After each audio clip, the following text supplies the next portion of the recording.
Iran और Israel के बीच इन दिनों तनाव जैसे हालात हैं। इजराइल की ओर से हाल ही में सीरिया में वाणिज्य दूतावास पर हमला किया गया था, जिसमें ईरान के शीर्ष जनरल समेत 7 लोग मारे गए थे। ईरान ने इजराइल से इस हमले का बदला लेने की कसम खाई है। इसके बाद से ही इजराइल में सेनाएं अलर्ट मोड पर हैं। ईरान और इजराइल में तनाव लगातार बढ़ता जा रहा है। इसी बीच ईरान के इजराइल पर हमले को लेकर अमेरिका की एक खुफिया रिपोर्ट से सनसनी मच गई है। अमेरिका की खुफिया रिपोर्ट में दावा किया गया है कि ईरान इजराइल से इस हमले का बदला जरूर लेगा। इसके साथ ही खुफिया रिपोर्ट में यह भी बताया गया है कि आखिर यह बदला कैसे लिया जाएगा। अमेरिका की खुफिया एजेंसियों से जुड़े सूत्रों ने कहा है कि ईरान अपनी प्रॉक्सी मिलिशिया से इजराइल पर हमला करा सकता है। मिलिशिया संगठन ड्रोन और मिसाइलों का इस्तेमाल कर इजराइल को बड़ा नुकसान पहुंचा सकता है।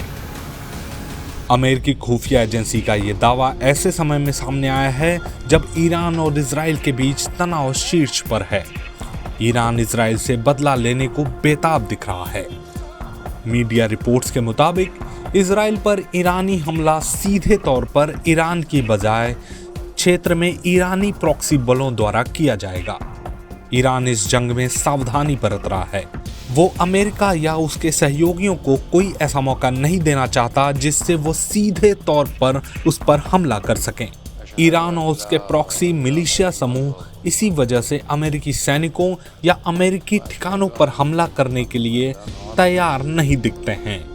लेकिन ईरान के पास अपनी सभी प्रॉक्सी सेनाओं पर पूर्ण कमान और नियंत्रण नहीं है, इसलिए अमेरिकी ठिकानों पर हमले की संभावना से पूरी तरह से इनकार तो नहीं किया जा सकता।